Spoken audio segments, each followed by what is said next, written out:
Caso CHALLEX, naves alienígenas triangulares monitoram o grande colisor do CERN.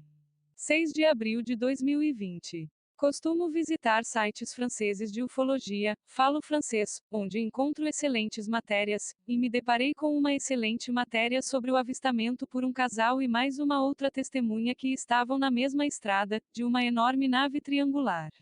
O relato e as excelentes análises do autor despertaram o meu interesse para publicar a matéria aqui no O com as devidas referências à fonte original. Imagem meramente ilustrativa. 1. O caso. A testemunha descreve os eventos que ocorreram na quinta-feira, 4 de maio de 2016, seu aniversário. Ele nasceu em 4 de maio de 1982, entre as 22 horas e as 22 horas e 30 minutos. Por razões de discrição, a testemunha principal é designada por Sr. G. A duração da observação é de aproximadamente 3 minutos. As condições meteorológicas eram boas, céu limpo, sem vento. O tipo de OVNI observado, um grande triângulo preto com várias luzes que corresponde em nossa classificação à categoria 4, triângulos com múltiplas luzes tipo TFM. As dimensões estimadas da máquina, 150 metros de largura por 6 metros de altura. 2. O relato da testemunha. Naquela noite, minha companheira e eu, a testemunha, o Sr. G, agora está separado dessa parceira, deixamos um restaurante por volta das 22 horas. No caminho de volta para minha casa, pegamos o desvio de 884. Logo depois de passar por Saint-Jean-de-Gonville, 01630, departamento de Ain, vi uma espécie de avião que parecia estar se aproximando do aeroporto de Genebra, localizado não muito longe de onde estávamos. No entanto, quanto mais avançamos, mais víamos que não era nenhuma avião. Em princípio, achamos que era um drone. Mas logo vimos que ele não era normal, ele tinha proporções gigantescas. Resolvemos parar na beira da estrada, à direita pouco antes da saída de Challex, 01630, departamento de Ain. Vimos então outro veículo que estava parado à nossa frente e lá fora havia uma pessoa que observava a mesma nave.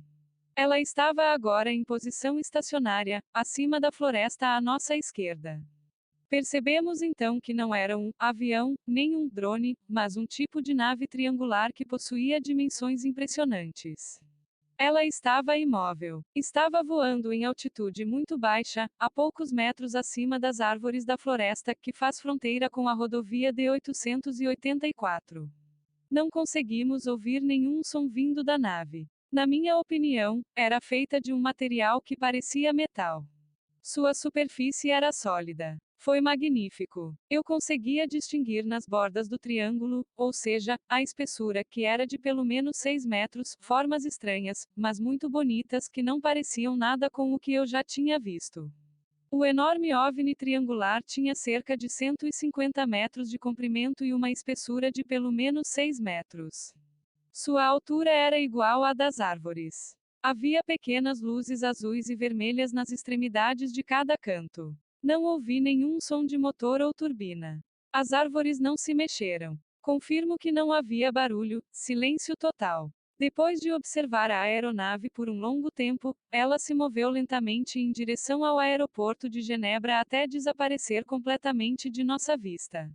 Era como se estivesse deslizando no céu. Decidi, então, entrar de novo no meu carro para segui-la.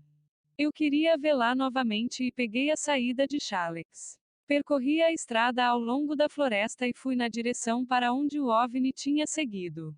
Mas em vão, não conseguimos encontrá-lo nem vê-lo. Nós nunca mais encontramos o motorista desconhecido que estava conosco naquela noite.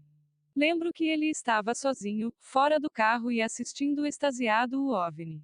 Ele parecia cativado pelo que viu. Mas nenhum sinal distinto, nem qualquer outro detalhe me vem à memória em relação a essa pessoa, tanto que a presença do OVNI foi fascinante.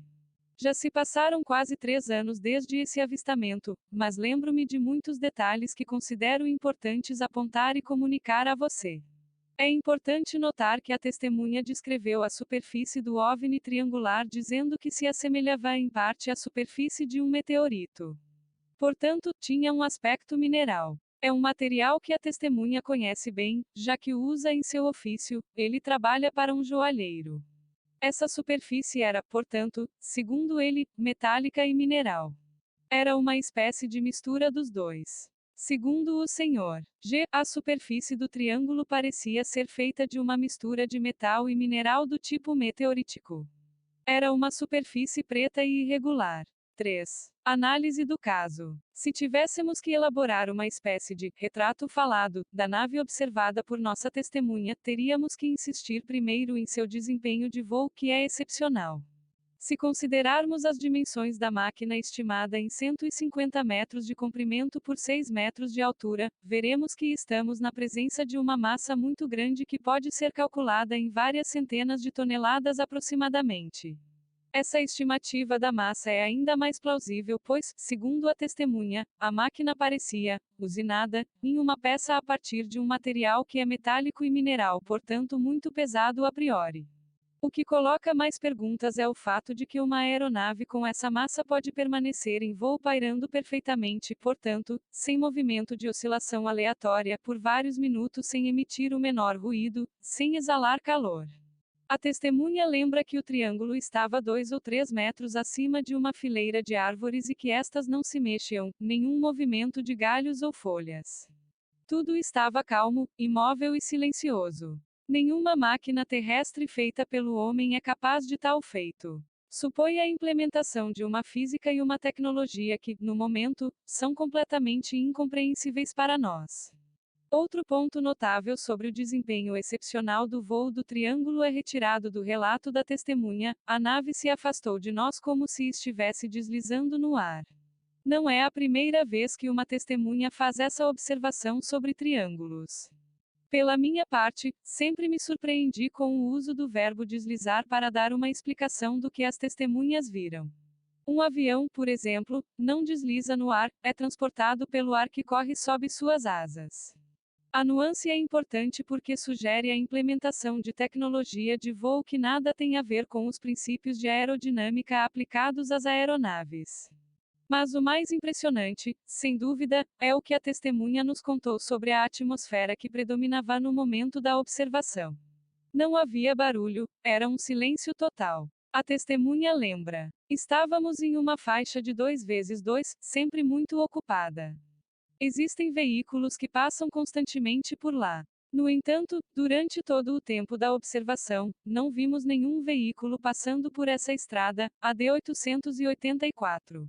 O tráfego parecia inexplicavelmente em suspenso no exato momento em que a nave estava ali, pairando sobre as árvores. Este é um fato frequentemente relatado por testemunhas que estão na presença de um OVNI de formato triangular. É o que chamo de isolamento sensorial ou fator OS, que corresponde a um período de tempo durante o qual as testemunhas mencionam uma mudança na percepção do espaço e do tempo.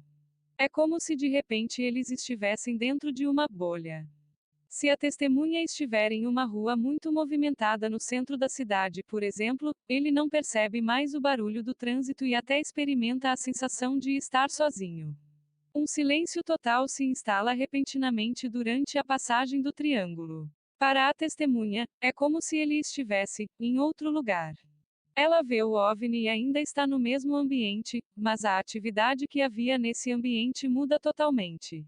É como se não houvesse mais carros, nem pedestres, nem barulho do motor, nem buzina, e como se o tempo estivesse suspenso. Assim que o OVNI se afasta, tudo se torna normal novamente. A testemunha percebe novamente a atividade que prevalecia antes de sua observação. Na literatura ufológica, esse fenômeno é chamado fator Oz, em referência ao romance para crianças intitulado O Mágico de Oz, escrito pelo autor americano Lyman Frank Baum e publicado nos Estados Unidos em 1900. A história conta as aventuras de uma garotinha e seu cachorro que são sequestrados de sua casa por um tornado e transportados para um país maravilhoso chamado Oz. Este país fantástico é isolado do resto do mundo por um deserto perigoso. As pessoas deste país mágico são chamadas de povo das fadas. Esboço indicando as dimensões do triângulo observadas pelo Sr. G. Segundo este último, a embarcação tinha 150 metros de comprimento por 6 metros de altura. Entendemos imediatamente que estamos na presença de uma massa muito grande que pode ser estimada em várias centenas de toneladas aproximadamente. Uma deformação local do espaço-tempo. Se levarmos em conta todas as características de voo do triângulo que acabei de mencionar, bem como o efeito do silêncio total e o fato de o ambiente parecer congelado, na presença do OVNI, podemos considerar a possibilidade de que todos esses fenômenos estranhos sejam gerados pelo que chamo de sistema de propulsão do OVNI. Na verdade, propus a hipótese de que esse misterioso sistema de propulsão, indubitavelmente acoplado a uma fonte desconhecida de energia, seja capaz de modificar localmente a rede de espaço-tempo. A atmosfera congelada, a sensação de isolamento sensorial e silêncio total, que são fatos frequentemente relatados por testemunhas, poderiam, em minha opinião, ser explicados por essa distorção local do espaço-tempo. Sem entrar em considerações técnicas demais, lembro brevemente que para Einstein, o movimento de um corpo não é determinado por forças, mas pela configuração do espaço-tempo. Exemplo: de acordo com Newton, a Terra gira em torno do Sol porque exerce uma força gravitacional em nosso planeta. Para Einstein, é uma deformação do espaço-tempo induzida pela massa do Sol que está na origem do movimento da Terra. A relatividade geral derrubou completamente os conceitos de tempo e espaço. O universo não é mais uma estrutura imutável do espaço euclidiano, na qual ocorrem fenômenos movidos por forças, torna-se um espaço-tempo deformável, o que os matemáticos chamam de uma variedade quadridimensional, três dimensões do espaço, mais a dimensão tempo, distorcida pela presença da matéria. Embora até agora essa deformação local do espaço-tempo só tenha sido verificada com corpos naturais, planetas, estrelas, galáxias, não é impossível pensar que uma tecnologia muito avançada possa produzir artificialmente essa deformação. Desenho mostrando que o espaço-tempo é deformado, dobrado pela presença de um planeta ou estrela. Para Einstein, é uma deformação do espaço-tempo induzida pela massa do Sol que está na origem do movimento da Terra. Uma massa distorce o espaço-tempo dobrando-o. No presente caso, a súbita ausência de um veículo na pista 2x2 poderia encontrar sua fonte na dilatação do tempo em uma área circunscrita ao redor do OVNI. Os veículos não passaram mais porque levaram mais tempo para chegar a essa área onde o espaço-tempo foi deformado e dilatado. Da mesma forma, o silêncio total também pode ser explicado por essa distorção local, as ondas sonoras são mais lentas. Obviamente, estou apenas especulando, mas é claro que, se queremos entender a tecnologia implementada pelos triângulos pretos, não podemos mais nos contentar com explicações convencionais derivadas de nossas próprias tecnologias, devemos necessariamente considerar pressupostos mais ousados. Monitoramento remoto do LHC. Quando fomos ao local de observação com a testemunha principal, Sr. G, a última hipótese de que o triângulo preto poderia ter sido posicionado nesse setor para monitorar a distância instalações do CERN, Centro Europeu de Pesquisa Nuclear, e mais particularmente o local de Mairin, localizado a aproximadamente 7 quilômetros do ponto de observação. Ao verificar essa hipótese nos mapas, verifica-se que a proximidade do LHC com a posição do OVNI triangular é uma forte indicação de que poderia haver uma ligação entre o OVNI e as instalações do CERN. Você deve saber que esta área localizada perto de Genebra concentra instalações de alta tecnologia dedicadas à pesquisa fundamental em física de partículas. O Large Hadron Collider, LHC, é o maior e mais poderoso acelerador de partículas do mundo. Foi construído a 100 metros, em média, de profundidade em um túnel circular de 27 quilômetros de circunferência. É equipado com 7 detectores, 4 dos quais são muito grandes. Com esta máquina excepcional, sem dúvida a maior e mais complexa já construída em nosso planeta, os físicos esperam fornecer respostas a várias perguntas fundamentais sobre física de partículas, antimatéria e cosmologia, o Big Bang em particular. Com ela, os cientistas estão tentando chegar o mais próximo possível das condições físicas que prevaleciam no início do universo. O LHC está localizado na área de fronteira entre a França e a Suíça. Vale a pena lembrar que o uso do LHC levantou algumas preocupações do lado dos físicos que apresentaram os possíveis desastres que poderiam gerar uma máquina desse poder que usa energias colossais. Cientistas renomados afirmaram que, durante experimentos do CERN que envolvem prótons, partículas que constituem o núcleo atômico que colidem a uma velocidade e com uma carga de energia nunca antes experimentada, buracos negros poderiam aparecer na máquina. Buracos negros são estruturas naturais que têm uma atração tão forte que tudo ao seu redor perde sua forma e consistência originais e até a luz não pode escapar. Dois pesquisadores, Walter L. Wagner e Luiz Santo, levantaram o argumento de que o LHC seria capaz de gerar um buraco negro que poderia engolir nosso planeta.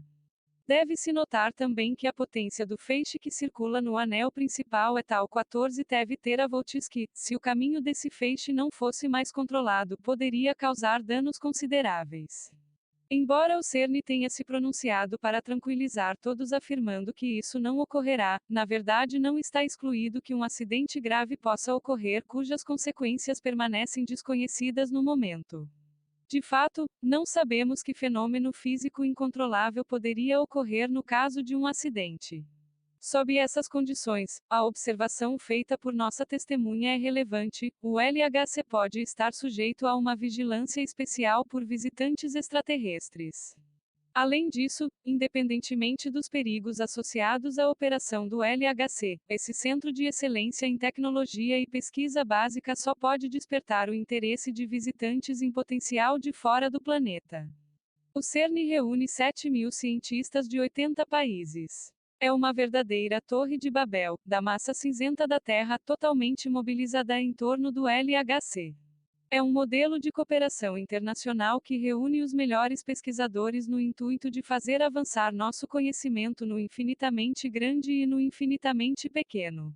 Levando em conta todos esses elementos, entendemos por que nossos visitantes seguem com grande curiosidade, mas à distância, nosso progresso na física e na cosmologia.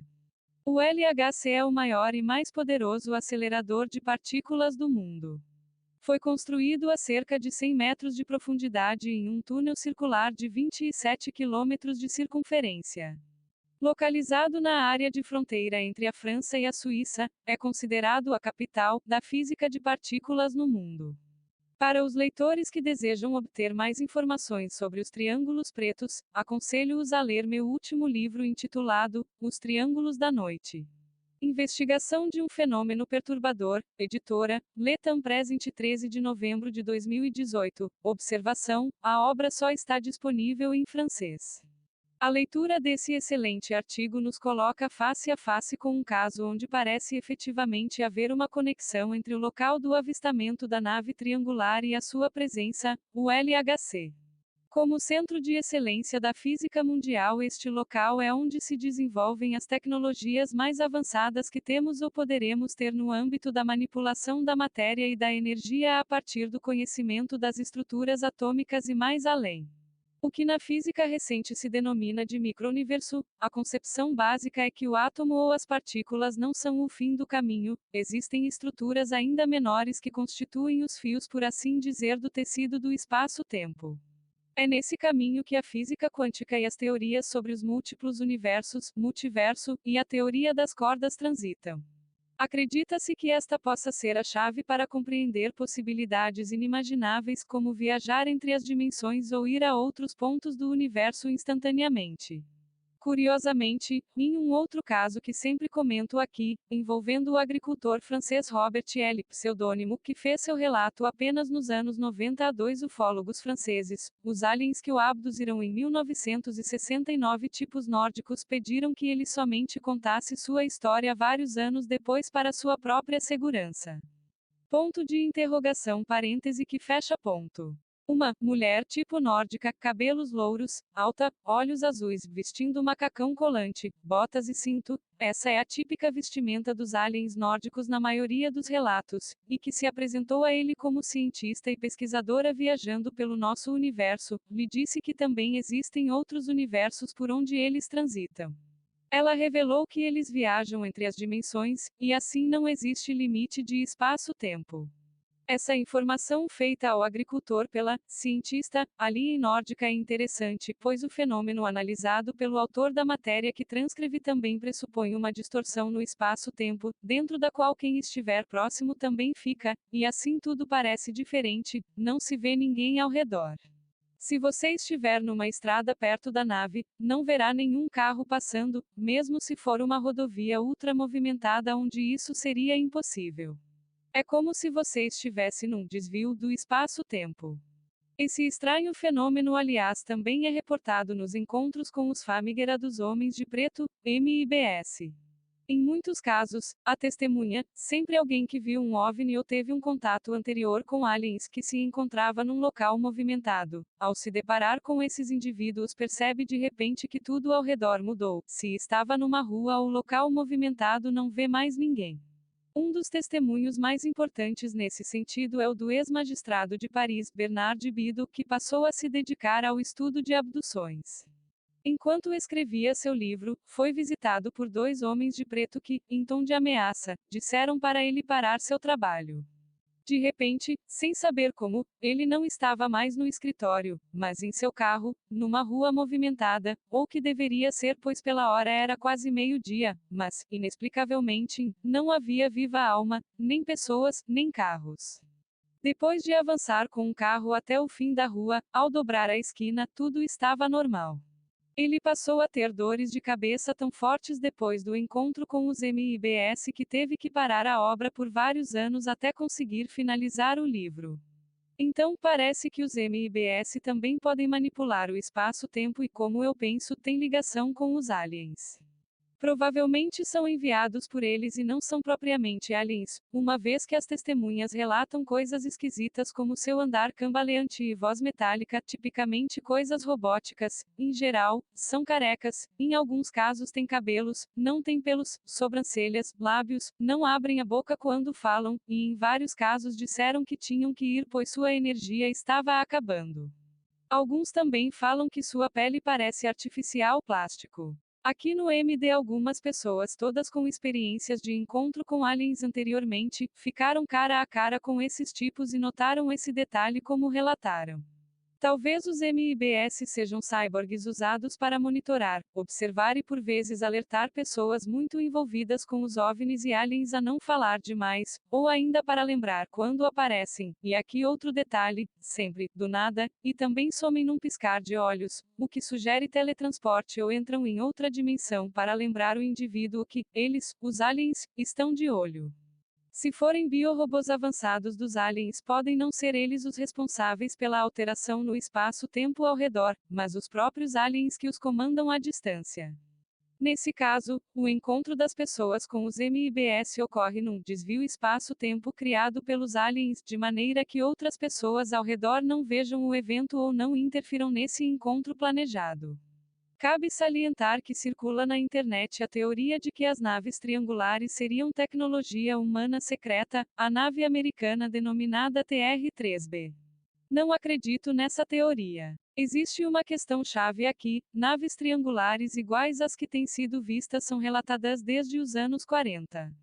Uma estatística de tipos de naves feitas pelo NUFORC, entidade americana de investigação de OVNIs privada, mostra que mais de 10.000, sim isso mesmo, relatos foram feitos de naves triangulares, sendo o primeiro conhecido nos anos 40. Houve um enorme número de avistamentos entre os anos 50 e 60. Havendo relatos tão antigos com certeza ainda antes de 1940, mas não existem registros pois não havia então pesquisa sistemática de OVNIs, não acredito que seriam naves humanas. Além disso, inúmeros abduzidos nas últimas décadas, principalmente dos anos 90 para cá, falam em abduções feitas por naves triangulares, e envolvem os Greys. Eu tenho um testemunho de uma pessoa enviado por e-mail que reporta isso também. Ela e mais 5 ou 6 pessoas, não lembro agora, estavam todas reunidas num hangar de um aeroporto brasileiro importante, trabalhavam em um determinado setor que não posso divulgar, e ficaram impressionadas com o que viram, bem à sua frente. Fora do hangar, uma enorme nave triangular baixou e ficou pairando tão próximo que eles viram os ocupantes. Eram seres baixinhos com cabeças e olhos grandes que os observavam das janelas da nave, escotilhás com certeza, os nossos conhecidos Greys. Depois a nave subiu e sumiu no céu num piscar de olhos. Para pessoas como eles, técnicos e com boa formação, isso foi demais.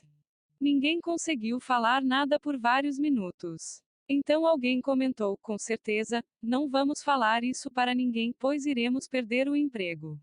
Todos de comum acordo resolveram não tocar mais no assunto, nem informar aos superiores. Esclareço também que não existem apenas naves triangulares pretas. Tem um outro tipo que tem sido relatado, as naves triangulares douradas ou cor de cobre. Pesquisadores acham que as pretas são usadas para abduções, e as douradas são para transporte, possivelmente de naves menores, discos. Em alguns relatos, as testemunhas, vários abduzidos, afirmaram ter sido levados para uma nave triangular e de lá transferidos para outra, talvez das pretas para as douradas. Como tem se observado, nos últimos anos abduções já não são feitas levando uma, duas ou três pessoas. Agora o padrão parece ter mudado. Os Greys estão abduzindo dezenas de pessoas, não do mesmo lugar, mas de vários lugares ao mesmo tempo, que são reunidas na mesma nave.